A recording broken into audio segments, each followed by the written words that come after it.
Добрый вечер. В эфире программа «Территория права» и я, Елизавета Чистоедова. Обычно правила охоты меняются незначительно. Уточняются сроки, формулировки и всякие мелочи.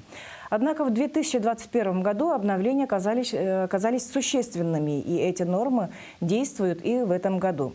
Кроме того, с 1 марта этого года вступили в силу очередные нововведения, и каждому охотнику стоит ознакомиться с ними. Сегодня мы поговорим о действующих правилах охоты и разъясним новые поправки. Также напомним о том, что изменилось в 2021 году. И на наши вопросы сегодня ответит главный специалист Департамента охотничьего хозяйства Республики Владимир Степанович Решетников. Здравствуйте. Здравствуйте. Итак, что же у нас существенно изменилось в 2021 году? В 2021 году были приняты новые правила охоты. Действующие до этого правила охоты утратили свою силу. В новых правилах в основном изменились. Появились такие способы охоты с метательным оружием, с арбалетами. И включены также применение ночных приборов, тепловизоров. Это действующими правилами охоты сейчас разрешается их применение. Раньше у них вообще не было такого. Запрещено было. Да, было запрещено применение. Угу. А вот изменения у нас вступили в 2021 году, мы говорим, да, основные введены. И сейчас эти поправки у нас действуют. И они будут действовать у нас до 16 июня 2026 года, да? Да. Почему дается именно такой срок? Это федеральным законодательством принятые нормативные акты принимаются на 5 лет, потом должны или обновляться, или новые правила, новые нормативно-правовые акты должны приниматься. То есть вносить должны.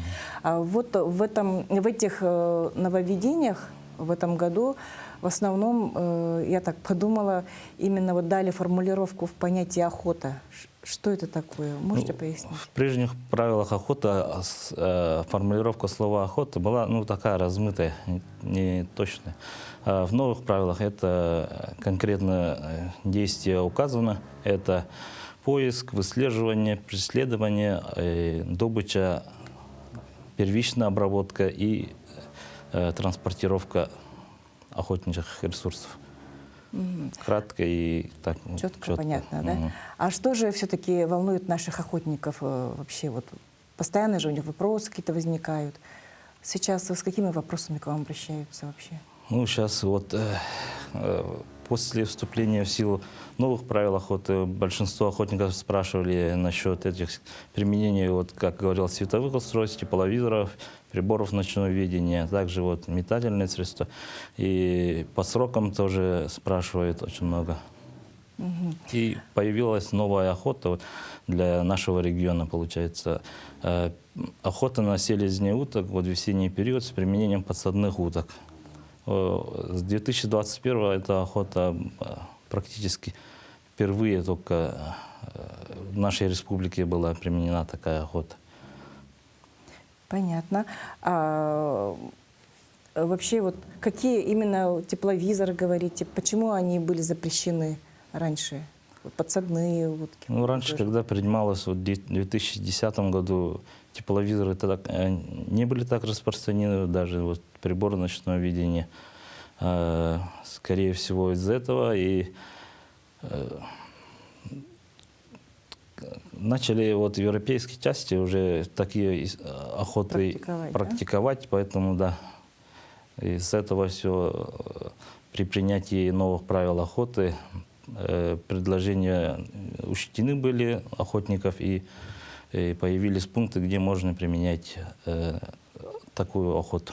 И количество, наверное, тоже приобретения этих же предметов, да? Да. На одного охотника столько-то штук, да? Если даже так взять, 10 лет назад тепловизор это почти не было же у рядовых охотников. А на сегодняшний день уже половину, можно сказать, охотников, если даже не имеют, но уже имели с ним, пользовались, да. Понятно. А законы, вернее, сроки уже установлены, да, охоты на весеннюю охоту? Сроки с принятием новых правил охоты были тоже республиканские сроки охоты приведены в соответствие с федеральным законодательством, и сроки сейчас действуют с 2021 года. И по предложениям ежегодно вносятся какие-то все равно изменения. Но это когда можно увидеть, уточнить нашим охотникам? На сайте нашего министерства всегда есть актуальные данные по срокам охоты, по ограничениям охоты также. Ясно. А какие-то вот новые, ну, не полномочия, какие-то обязанности появились у глав там, субъектов, у ЛУСов в связи с нововведениями? С 1 марта 2023 года вступили в силу изменения в правила охоты, где уточнены полномочия глав субъектов, где могут вводить ограничения, где уже у них полномочия не распространяются. То есть сами решают, Да. да? Угу. Вот по обновленным правилам охотничьи угодья будут обязаны самостоятельно выделять лимит ресурсов? По лимитам и ресурсам ежегодно квоты и лимиты делаются на основе государственного мониторинга, который сейчас вот проводится после промысловый сезон. Как раз сейчас заканчивается государственный мониторинг. И на основании этих данных разрабатывается проект лимитов и квот и утверждается главой субъекта. Уважаемые охотники, выдача разрешений на добычу охотничьих ресурсов для охоты в общедоступных охотничьих угодьях Республики Саха-Якутия на весенний сезон охоты на водоплавающую и боровую дичь осуществляется во всех территориальных подразделениях Министерства экологии, природопользования и лесного хозяйства Республики Саха-Якутия. Для получения разрешения на добычу необходимо оплатить государственную пошлину в размере 650 рублей. Для получения разрешения на добычу самца-глухаря и тетерева оплатить сбор за пользование животным миром согласно тарифам Налогового кодекса Российской Федерации. Глухарь – 1 особь 100 рублей, тетерев – 1 особь 20 рублей. Подать заявление для получения разрешения на добычу можно лично через региональный портал государственных и муниципальных услуг, многофункциональные центры предоставления государственных и муниципальных услуг «Мои документы».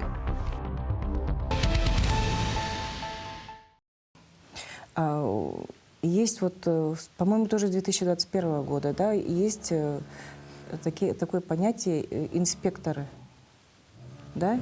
Это кто такие и сколько их должно быть? В каждом улусе свой инспектор или как вообще? Ну, как по количеству инспекторов государств. Да, чем они вообще занимаются? По поручению нашего президента Российской Федерации в каждом районе должно быть не менее 3 охотничьих инспекторов. У нас в республике эти показатели приведены в соответствие, и в каждом районе почти, можно сказать, есть 3 инспектора, выполняющие федеральный государственный охотничий надзор.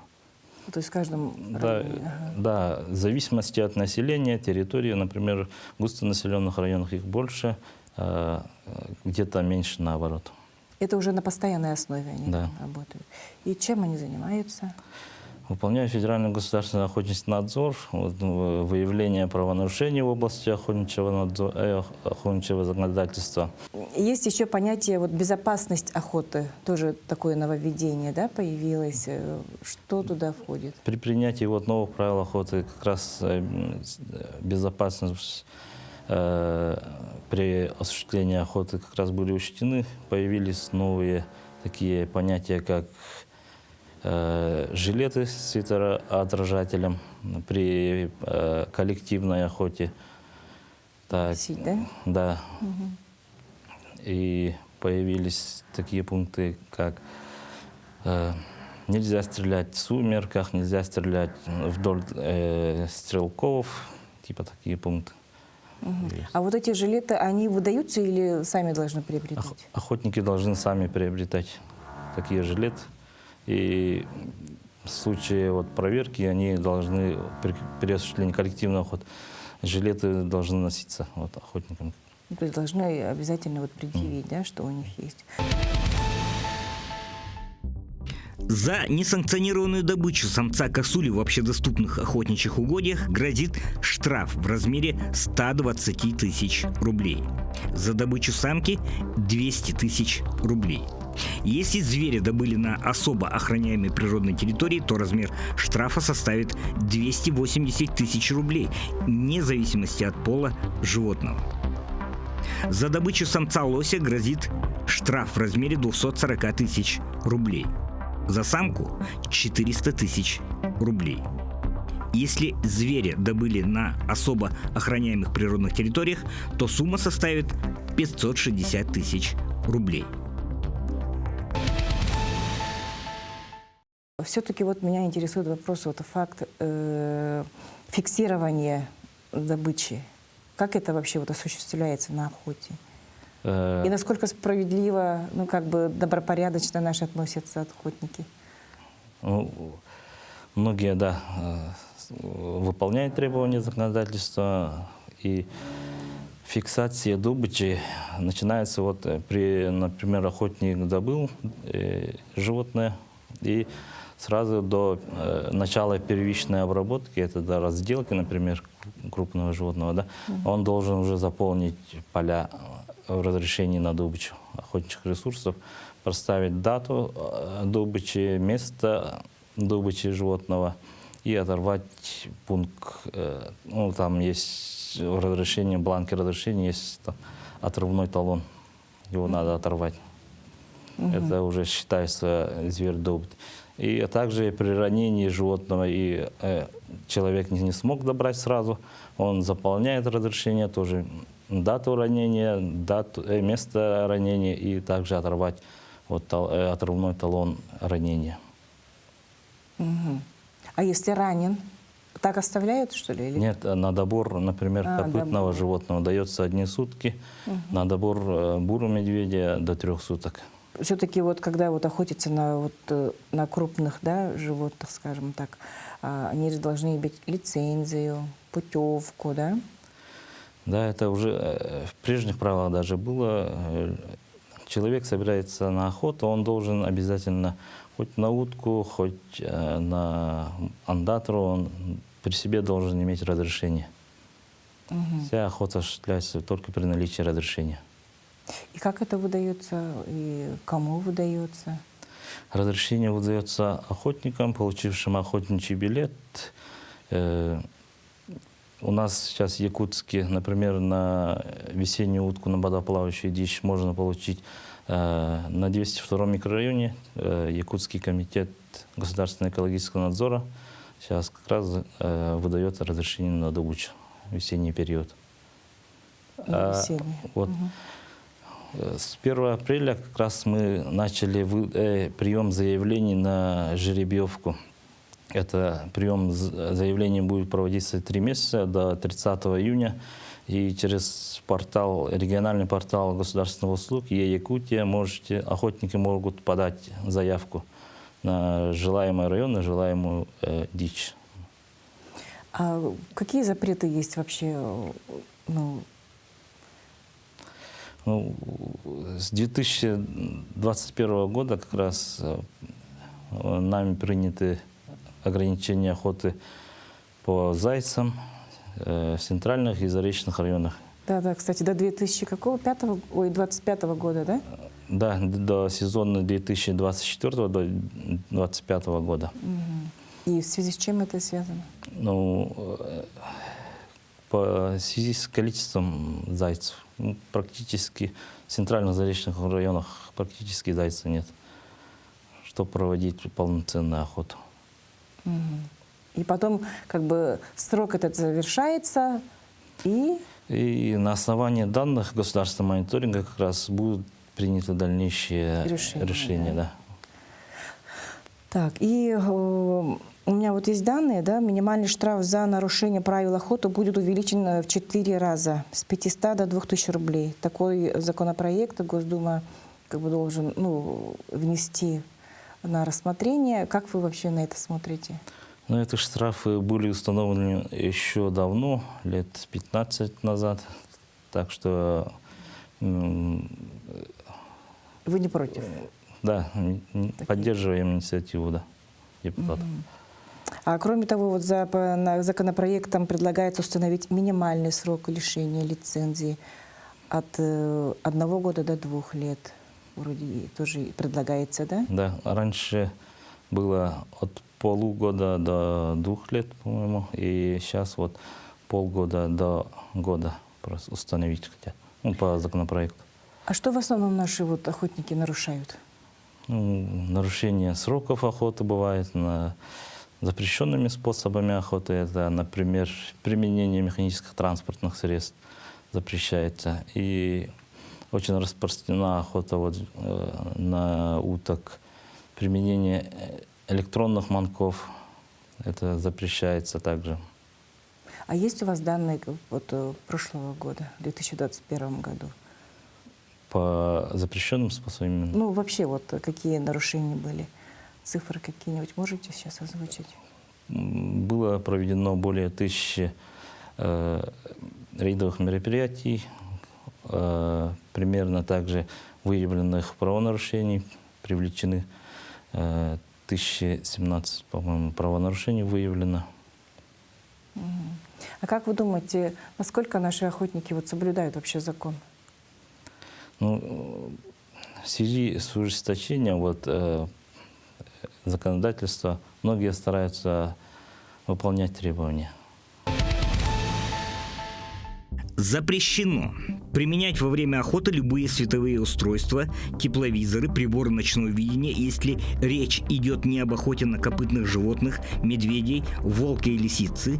Запрещено применять метательные стрелковые оружия при коллективной вылазке в общедоступных охотничьих угодьях. Ружья с нарезным стволом во время охоты на боровую дичь осенне-зимний период.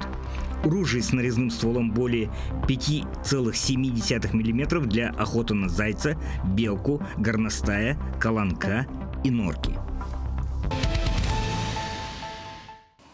Ну и в конце передачи пожелания нашим охотникам. С прошедшим днем охотника, всех охотников, вот у нас первая суббота апреля с 2012 года установлен как День охотника. Всех охотников с праздником, и пожелать хочу, чтобы Баянай благословил их на охоте. Спасибо. Спасибо. Спасибо, что пришли к нам, уделили внимание. Всего хорошего. Спасибо. Далее мы поговорим о том, какие изменения введены в этом году в законе о любительском и спортивном рыболовстве. Об этом нам сегодня расскажет главный специалист отдела регулирования рыболовства Министерства экологии Республики Геннадий Семенович Белолюбский. Здравствуйте. Здравствуйте. Ага. Итак, что же ждет наших рыбаков в 2023 году? Какие изменения введены? В 2023 году действуют те же правила рыболовства, которые действовали и до этого. Правила рыболовства для Восточно-Сибирского рыбохозяйственного бассейна. Согласно этих правил, рыбаки-любители должны проводить спортивное рыболовство. Угу. А что больше всего волнует наших рыболовов? Ну, рыбаков-любителей в основном волнуют вопросы регистрации сетей, мест проведения рыболовства, ну и вопросы суточных норм. А в каких местах запрещена любительская рыбалка? Любительская рыбалка запрещена в определенных местах, установленных правилами рыболовства. Это в зависимости от бассейна рек и от УЛУСа. Там имеется утвержденный перечень, в которых запрещается проводить рыболовство. И там же указаны определенные сроки. Это сроки, запретные сроки во время нереста весенне-нерестующих видов рыб и осенне-нерестующих видов рыб. А в какие сроки запрещена добыча водных биоресурсов? Ну, в центральных улусах запрещается во время нереста весенне-нерестующих рыб, это с 15 мая по 15 июля. И во время нереста осенне-нерестующих рыб, это с 20 сентября по 20 октября. А какие-то вот есть запрещения, какие снасти вообще вот запрещены при рыбалке? Ну, во время этих запретных сроков запрещается использование сетных орудий лова, тех же сплавных сетей, ставных сетей и неводов. Запрещено вылавливать сибирского осетра в водных объектах рыбохозяйственного значения, расположенных в бассейне реки Лена, Оленек, Яна, Индигирка, Колыма. На территории Республики Саха-Якутия за пределами рыболовных, рыбопромысловых участков, предоставленных для организации любительского рыболовства. Кстати, вот вы сказали, сети должны быть зарегистрированы, да? На каждую рыболовную сеть, ну, на орудие ловли, надо наносить маркировкой там имя, фамилия, отчество человека. Насколько это вообще вот возможное правило? Ну, правилами рыболовства установлено, что любая сеть должна быть зарегистрирована. Регистрацией сетей занимается Восточно-Сибирское территориальное управление Росрыболовства. Это орган федеральной власти. Рыбаки-любители подают заявление с указанием параметров сетных орудий лова и получают регистрационный номер.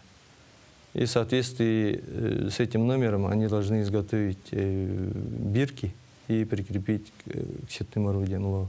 Ну, это делается на местах, да? Ну, рыбаки сами самостоятельно делают. Ну и... Отправляют свои данные. Ага. Но это электронно делается или как-то вот... Процедурой регистрации сетей занимается Росрыболовство, поэтому все вопросы к ним. должны. Геннадий Семенович, вот есть понятие суточная норма, да? Что это такое? Вообще сколько должны выловить там? Что можно, что нельзя? Суточная норма это норма вылова на одного человека, рыбака-любителя, который он имеет право вылавливать независимо сетными орудиями лова, крючковыми снастями. В этой суточной норме указаны виды рыб и количество, сколько они могут вылавливать в сутки. В сутки. Правилами рыболовства установлены минимальные размеры рыб, которые разрешается вылавливать при осуществлении любительского рыболовства. Ленок – 31 сантиметр, муксун бассейнах рек Лена, Оленек, Анабар, Омолой, других рек, впадающих в море Лаптевых – 51 сантиметр. Нельма – 62 сантиметра, омуль арктический – 41 сантиметр, осетр сибирский – 62 сантиметра, ряпушка в прочих водных объектах рыбохозяйственного значения – 26 сантиметров. Сик в бассейнах рек Лена, Оленек, Анабар, Омолой, других рек, впадающих в море Лаптевых – 28 сантиметров. Таймень – 64 сантиметра. Чир в бассейнах рек Лена, Оленек, Анабар, Омолой, других рек, впадающих в море Лаптевых – 41 сантиметр. Чир в прочих водных объектах рыбохозяйственного значения – 43 сантиметра.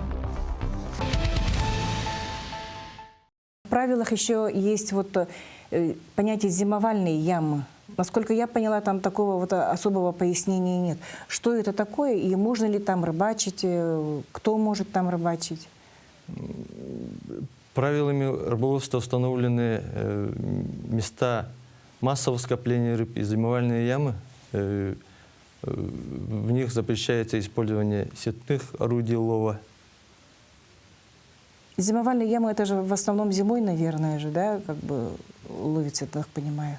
Ну, это места массового скопления рыб, где они зимуют.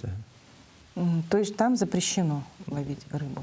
Или кому-то можно? Ну, в определенный период запрещается, и запрещается проводить промышленное рыболовство. А А на каких участках рыболов-любитель тогда может пользоваться сетями? В правилах рыболовства установлены определенные участки водных объектов. В этих местах рыбаки-любители могут свободно, бесплатно проводить рыболовство сетными орудиями лова в незапрещенное время, в пределах суточной нормы. И в озерах тоже можно? И в озерах тоже. В озерах правилами рыболовства тоже установлены озерные участки для этих целей. И кроме этого, в изолированных озерах, не имеющих гидрологической связи с рекой, рыбаки-любители могут вылавливать двумя сетными орудиями лова в соответствии с суточной нормой до 250 штук карасей в сутки. Угу. А вообще, насколько наши рыбаки законопослушные? Ну, правила рыболовства позволяют добывать достаточное количество рыб, поэтому особых таких вопросов, по-моему, не возникает. А чем вообще карается нарушение закона?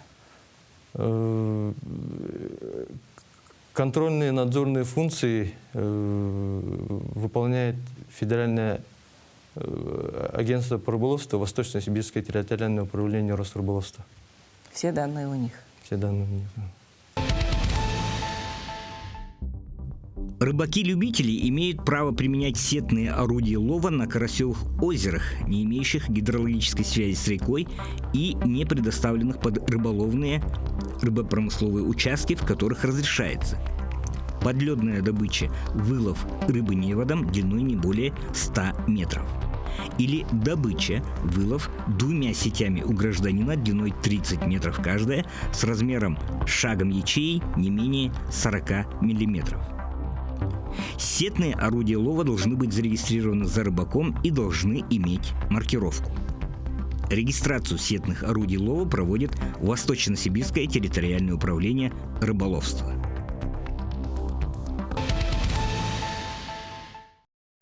Ну и в конце, что вы сказали, посоветовали бы нашим любителям, рыбакам? Рыбакам-любителям желаю удачи и желаю, чтобы они придерживались правил рыболовства. Спасибо. Спасибо, что уделили нам время. Уважаемые охотники и рыбаки, обязательно уточняйте актуальные сроки охоты и рыбалки на местах. Соблюдайте законы, и пусть ваше любимое занятие будет в радость.